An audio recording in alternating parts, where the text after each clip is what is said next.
What is going on, YouTube Nation? This is Dark Dividend. If you guys are new to my YouTube channel, make sure you subscribe and hit the notification bell so you don't miss future videos. So I have some cheap high-yield dividend stocks that are pretty good dividend stocks that are pretty good replacements for MPW. These are REITs and BDCs. There's actually one REIT I didn't go over. I'll go over them briefly, but it's really hot right now. It's actually a mirror image of Realty Income, which is surprising.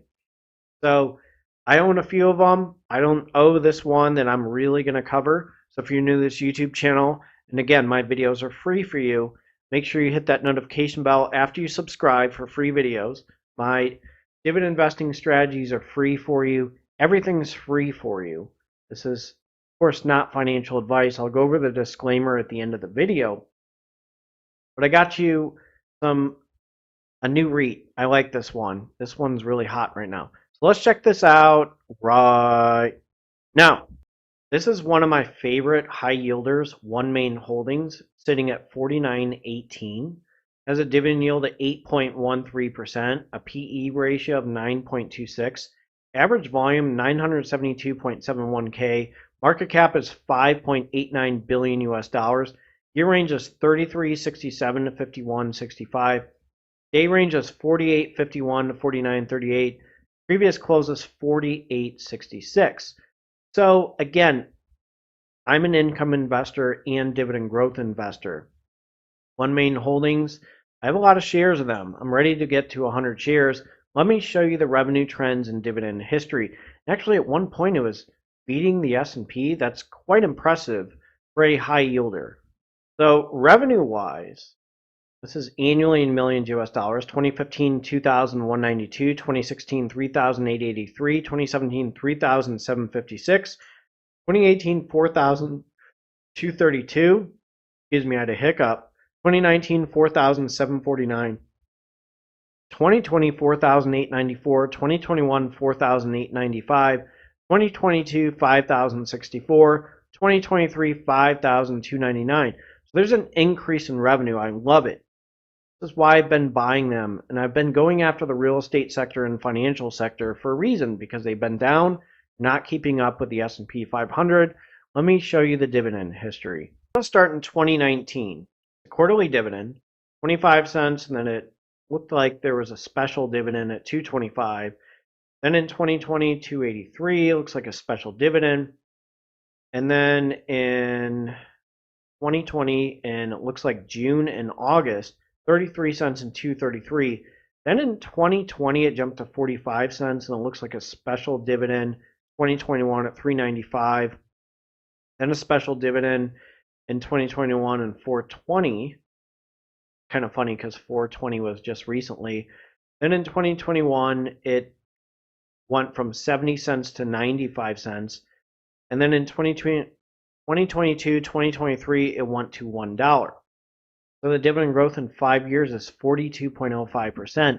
Number of dividend increases in the last 5 years is 7. If you bought one share, you made $4 with an 8.21% dividend yield. So the payout ratio is high. Don't get me wrong. But again, it appears to be a pretty solid income stock. Now, I don't know if it's going to jump like crazy past $1. But the revenue trends have gone up, which increases my confidence in them. Let's jump to the next dividend stock, or REIT. One is Arbor Realty Trust. This is one of my favorite real estate investment trusts. It's sitting at $12.76, average volume 3.32 million. The market cap is 2.41 billion US dollars. Its year range is 1010 to 1774. Day range is 1256 to 1285. Previous close is 1262. Now, this mortgage-backed real estate investment trust actually kept in line the S&P 500 before the pandemic. They got a little bit of a negative attention, sure, but it doesn't look like it's substantiated evidence with these people investigating in them. And I looked at these reports, these research companies and stuff. Really, it didn't show their credentials or anything. I absolutely love it. This is why I'm buying them. I'm going to show you the revenue trends and dividend history of this mortgage-backed real estate investment trust. Financially, they did really strong. This is annually in millions US dollars. 2013, 131, 2014, 141. 2015, 142, 2016, 213, 2017, 346, 2018, 484, 2019, 535, 2020, 603, 2021, 799, 2022, 1,176, and 2023, 1,624. That is a huge increase in revenue. One of my favorite high yield real estate investment trusts. Absolutely love it. Feel very confident in them. It's a great high yielder. Now let's jump to the dividend history. I'm going to start in 2017. It's a quarterly dividend, 18 cents, and then 19 cents. And then in 2018, it jumped to 21 cents, 25 cents, 2018, 27 cents. And it looks like there was a little bit of a special dividend at 15 cents. 2019, then it jumped to 27 cents, 28 cents, 29 cents. Then 2020, 30 cents, and then 31 cents. And then if I jump to 2023, 2024, it jumped to 43 cents. So yes, remember, a real estate investment trust who cares about the payout ratio of their funds for operation are strong. Number of dividend increases in the last 5 years is 15. Dividend growth in 5 years is 10.25%. So if you bought one share, you made 1.72 or $1.72 with a 13.63% dividend yield.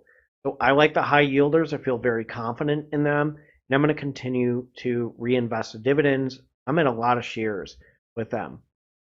I'm hoping to crack the $300 quarterly mark with them and continue to reinvest my dividends with them. Let's jump to the next REIT. This one may surprise you. So this is a real estate investment trust that's quite interesting, and it's a little bit diversified. I'm going to go to them. It's sitting at 1457. I'm going to kind of review them. The FFO seems decent, but this is one on my radar that could I pull the trigger on a REIT? That could be a possibility. This one I'm closely watching. So let's look at them. So looking at their portfolio, okay, they had 392.2 million annualized base rent. They have manufacturing 17%. They're in industrial, healthcare, restaurant, retail, and office. Office I'm not a big fan of, but they have 796 properties, 220 tenants, 53 industries, 44 states, and 4 Canadian provinces. So again, with industrial manufacturing 17%, distribution warehouses 13%, food processing 12%, industrial services 3%, cold storage, which is interesting, 3%, healthcare clinical 7%, healthcare services 3%, restaurant casual dining 7%, and quick service 6%. I also like the general merchandise 6%, automotive 3%, home furnishings 2%. Now they also have some office places, call center, corporate headquarters, and strategic operations at 6%. But the industrial is what really attracts me. So their top tenants I'm going to go over. So retail, they're with Dollar General, Tractor Supply, American Signature, Mountain Equipment, Family Dollar, Raven Tire, restaurant, Jack's Family Restaurants, J. Alexander's, Red Lobster, bankruptcy, that's all right. They'll be all right. Outback Steakhouse, 22 properties, Krispy Kreme, 25, Bob Evans, 20.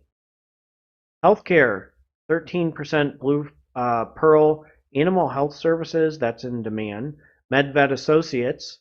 So industrial, Rockham Banking, a food processing place, 6 properties, Ryerson, which is industrial distribution warehouse, 11 properties. So they're kind of well diversified. So I have no idea what happened, but I had to redo this video with a dividend history and go over the disclaimer. But quarterly dividend wise, 2021, 25 cents, then 27 cents. It's probably YouTube's issue because they have a lot of issues they need to work on. So 2021, 26 cents, and then 27 cents. 2023, 28 cents, and then 29 cents. So the dividend growth in 5 years, 10.95%. Number of dividend increases in the last 5 years is 7. If you bought one share, you made 114 with a 7.86% dividend yield. So I don't know, the settings are off. It's probably from YouTube having issues, but I had to fix this for a second time because of YouTube. So if you're new to this YouTube channel, make sure you subscribe and hit the notification bell so you don't miss future videos. I will jump to my disclaimer. You guys have a good one and take care. So as a reminder, this is a disclaimer. Do not use my YouTube channel for any form of financial advice. This is strictly for entertainment purposes only. It's YouTube. They probably have editing issues with this video, so I had to redo it. But again, it is best to use my YouTube channel for entertainment purposes only. Do not use it for financial advice. Do not use it for tax advice. It is best to use financial advice from a financial advisor or tax purposes with a tax advisor. Investing is a big risk. You can gain money, you can lose money. Just be aware and do your due diligence when you invest in dividend stocks. I do not own BNL. I own Arbor Realty Trust, and I own One Main Financial Corp.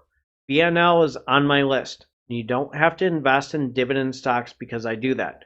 Take care and have a good one.